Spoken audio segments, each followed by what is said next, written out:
Hello friends, this video on Ray Optics Part 2 is brought to you by examfear.com. No more fear from exam. Please make sure that you have watched Part 1 before going ahead with Part 2. So now we can study or we can start with reflection of light. I told you here we will not study about light because I think we have studied enough about light, about electromagnetic waves and stuffs. So now it's time to study about certain phenomenon, certain very important phenomenon which actually finds applications in day-to-day life. So we'll study about those things. So the first comes reflection of light. So what is reflection of light? Not a very new term for all of you, I guess, because you have been studying this since your class 6th or 7th. So everybody knows what is reflection of light. It is basically bouncing back of a ray of light when it strikes a boundary. So these are the key terms here. Bouncing back of a ray when it strikes a boundary between media through which it cannot pass. So that means whenever a ray of light is falling on a boundary between two media, that means let us suppose one medium is air, the other medium is something else, right? The ray of light is falling on that boundary and it cannot cross the boundary.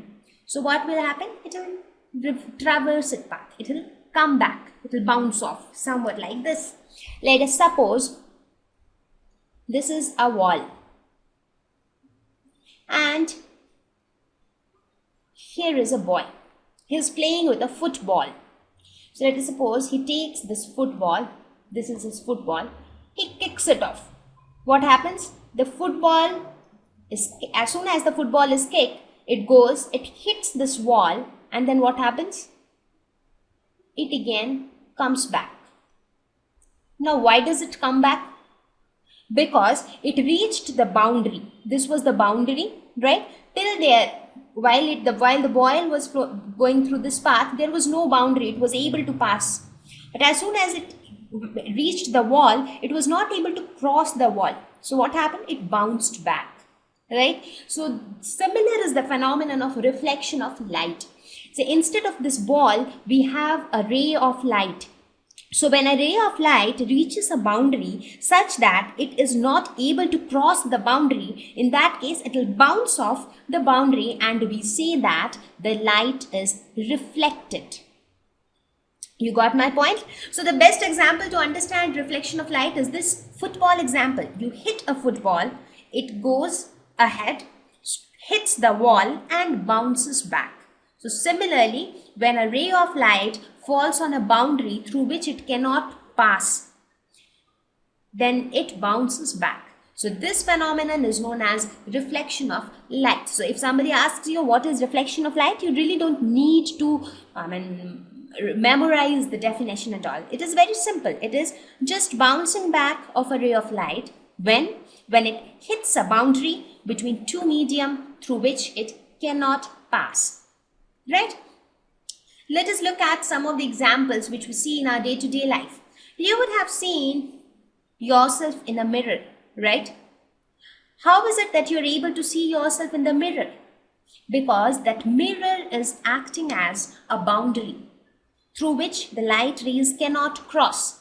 So as a result, what happens? The light rays from your face will fall on the mirror and it will bounce back. Now since the light rays bounces back, because of that you are able to see yourself on the mirror. Now how exactly? So that means, why are you seeing yourself? You are the object here, right? And the image which you see in the mirror is your image. So that means whenever this reflection of light takes place, an image is formed, right? Now, how is this image formed? We will study about all those things as we go ahead. So as of now, you just try to visualize the examples that, okay, fine, if there is an object and if there is a boundary such that the light rays will bounce back from the boundary, in that case, an image will be formed. So the similar thing is happening in this case. If you see here, there is a pot here. So when the ray of light falls on this mirror, it bounces back from the mirror, right? So as a result, you are able to see this image. So here this is your object and this is your image, right? Now, how is this image formation taking place? You will understand that also.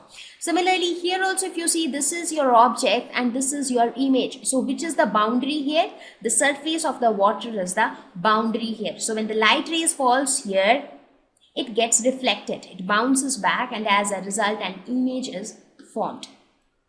So you got some rough idea that what is reflection and where do you see this phenomenon of reflection? Okay. You don't worry about exactly how these images are formed, because I will talk about that in the next slides. Since I am just starting with the introduction thing, so I am not going into very depth, so that initially you get a little bit of idea about the phenomenon and then we get into deep. So there are certain laws of reflection of light. I'm sure these are also not new to you. I mean, it is reflection of light is nothing but a review for you so that we can go ahead with other phenomena. So the laws of reflection, as everybody knows, what are the laws of reflection? It says that the incident ray, reflected ray and normal all lie on the same plane. So which is the incident ray? The ray which falls on the boundary. So what are we saying? We are saying now that a ray of light comes, it falls on a boundary through which it cannot cross. So that ray of light which falls on the surface is the incident ray. What is reflected ray? The ray which bounces back. That is your reflected ray, right? So that means incident ray falls on a surface, then reflection of light takes place and the reflected ray bounces back from the surface. And what is normal? Normal is nothing but it is an imaginary perpendicular to the surface, right? So it is basically taken as a reference. So normal is nothing but a perpendicular drawn to the surface. Now surface here means the boundary, right? So we see that these three things, incident ray, reflected ray and normal, they all will lie on the same plane. So here you can see that, let us suppose this is mirror. So the mirror is nothing but a boundary, because the ray of light cannot cross the mirror and go to the other side.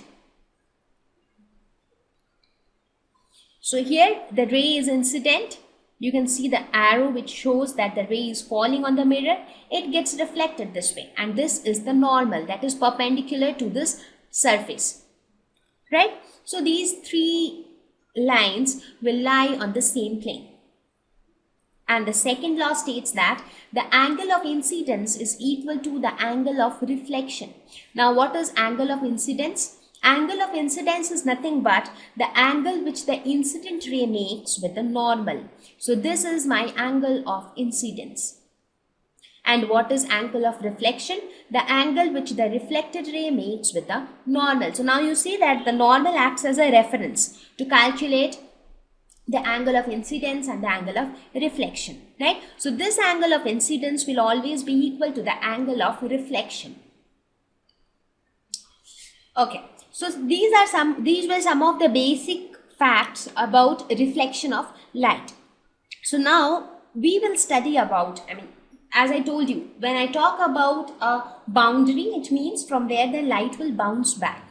So now we will study about the reflection of light from mirrors, because mirrors act as very good boundaries where light reflects back and then an image is formed. So we will study about the image formation by mirrors. That too, we will talk about special kinds of mirrors, that is spherical mirrors. Right? Now we will see what are spherical mirrors, because these spherical mirrors have very useful applications in many different things which we use in our day-to-day life. So we will first talk about what is a spherical mirror, because once we know what is a spherical mirror, only then we can study about how reflection of light takes place in a spherical mirror. Thank you.